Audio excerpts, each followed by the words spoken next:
हाल ही में राहुल गांधी ने संसद में सावरकर जी, मनुस्मृति और भारत के संविधान के बारे में एक बड़ा ही अनर्गल सा बयान दिया। When you speak in parliament about protecting the constitution, you are ridiculing Savarkar, you are abusing Savarkar. उनका यह दावा था कि जो भी व्यक्ति भारत के संविधान के सम्मान की बात करता है वो बाय डिफॉल्ट सावरकर जी का अपमान कर रहा है। उन्होंने ये भी कहा कि सावरकर जी ने मनुस्मृति को अच्छा बताया था और उसके कंपैरिजन में भारत के संविधान को बुरा बताया था। तो चलिए देखते हैं कि इसमें कितना तथ्य है। दरअसल बात यह है कि सावरकर जी को 1933 में जब भारत का संविधान बना भी नहीं था, तब सावरकर जी को 1933 में नवरात्रि उत्सव के दरमियान एक जगह पर लेक्चर के लिए बुलाया गया था। सावरकर जी के जो लेक्चर्स हैं उन सब को लिखित फॉर्मेट में एक मैगजीन ने पब्लिश भी किया था। उस मैगजीन का नाम है किर्लोस्कर। वो एक फेमिनिस्ट और प्रोग्रेसिव मैगजीन थी और सावरकर के विचार भी उसके अनुसार ही थे। सावरकर जी का यह कहना था कि मनुस्मृति जो है वो भारत के लिए एक गौरव का विषय है, क्योंकि जिस जमाने में हमारे पूर्वजों ने एक संविधान की कल्पना की थी, एक कोड ऑफ कंडक्ट की कल्पना की थी, उस समय बाकी दुनिया के लोगों को सभ्यता संस्कृति का भी कुछ पता नहीं था। तो ये एक कमेंडेबल बात है कि उतने पुराने समय से हमारे यहाँ पर ऑलरेडी एक संविधान चला आ रहा है और ये एक हिंदू कोड है। जी हाँ, सावरकर जी ने ये बात कही थी कि मनुस्मृति एक हिंदू लॉ है। पर क्या ये बात सावरकर जी अपने मन से कह रहे थे? जी नहीं। अंग्रेजों के शासनकाल में जो भी पर्सनल लॉज होते थे उन्हें रिलीजियस कॉन्टेक्स्ट के अनुसार देखा जाता था। इस हिसाब से जो भी मुस्लिमों के पर्सनल लॉज हैं उनके लिए एक रेफरेंस के तौर पर शरिया को देखा जाता था और जो हिंदुओं के लॉज हैं उसके लिए एक रेफरेंस के तौर पर मनुस्मृति को देखा जाता था। कई लोगों को आज ये भी लग सकता है कि मनुस्मृति को अच्छा कहने की जरूरत ही क्या थी, तो हमें उसे काल के अनुसार समझना पड़ेगा। समय का कॉन्टेक्स्ट यह है कि जब भारत का संविधान बना ही नहीं था तब मनुस्मृति के अनुसार ही चीजें डिसाइड हो रही थी, वो भी अंग्रेजों के जमाने में। अंग्रेजों से पहले मनुस्मृति को पूरे भारत में लागू नहीं किया गया था। ये बात मैं नहीं कह रहा हूं, ये बात शशि थरूर अपने एरा ऑफ डार्कनेस नाम की किताब में कह रहे हैं। शशि थरूर भारत के पूर्व विदेश मंत्री रह चुके हैं, वो भी कांग्रेस पार्टी से बिलोंग करते हैं। मनुस्मृति में जो बातें बुरी हैं, मनुस्मृति ये कहता है कि स्त्री स्वातंत्र्यम न अर्हति, यानी एक नारी को कभी आजादी मिलती ही नहीं है।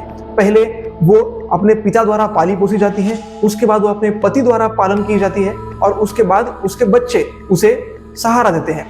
एक स्त्री इंडिपेंडेंट नहीं होती। ये उस समय का ऑब्जर्वेशन मनुस्मृति में आया है जिसे हमें होल हार्टेडली रिजेक्ट करना चाहिए।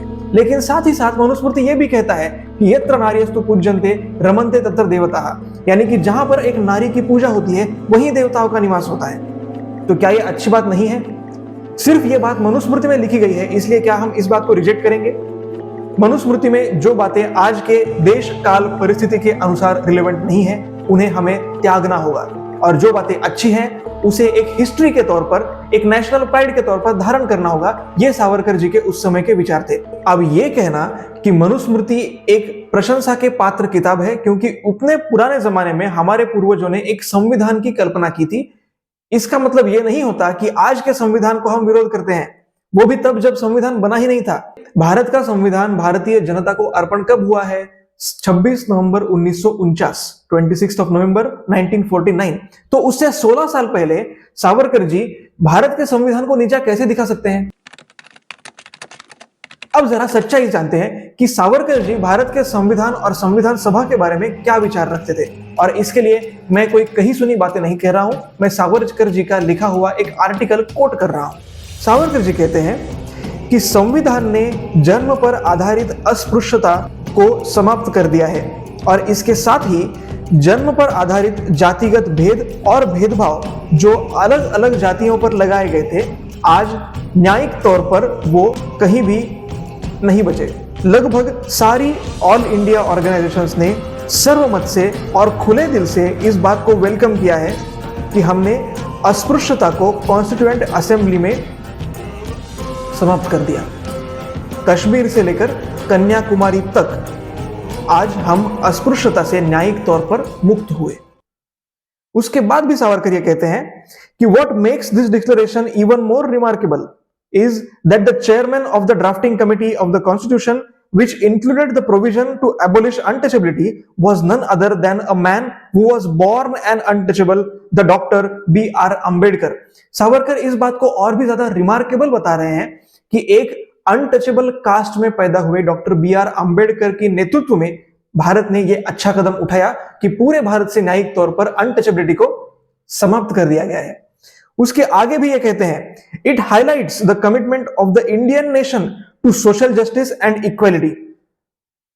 भारतीय राष्ट्र की सामाजिक न्याय और समानता के लिए जो कटिबद्धता है उसका यह परिचायक है, ऐसा सावरकर जी का कहना है। अब जरा बताइए, क्या सावरकर जी संविधान के विरोधी थे? क्या सावरकर जी मनुवादी थे? मनुस्मृति का उस दौरान लिखा जाना एक तारीफ का विषय हो सकती है, कई लोग इससे भी डिसएग्री कर सकते हैं, करने दीजिए, लेकिन यह बात सरासर झूठ है कि सावरकर जी का सम्मान करना मतलब संविधान का अपमान करना और संविधान का सम्मान करना मतलब सावरकर जी का अपमान करना।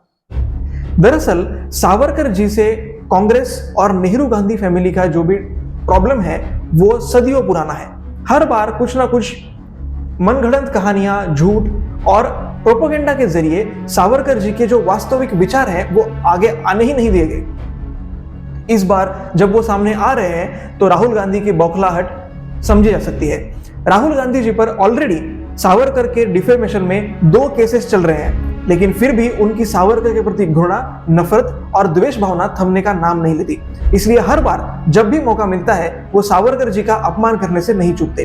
तो एक देशभक्त होने के नाते मुझे ऐसा लगता है कि हमारा भी ये कर्तव्य है कि जिस सावरकर जी ने क्रांतिकारकों के लिए भी अपना योगदान दिया, देश की आजादी के लिए भी अपना योगदान दिया, सलाखों के पीछे अपनी आधी उम्र गुजार दी और 2 बार लाइफ इम्प्रिजनमेंट की सजा जिनको मिली, उस सावरकर जी को हम थोड़ा सा रिस्पेक्ट दें और उनके खिलाफ जो भी अपप्रचार, दुष्प्रचार, षड्यंत्र के तौर पर फैलाया जा रहा है उसे रोकने के लिए इस वीडियो को ज्यादा से ज्यादा लोगों तक शेयर करें।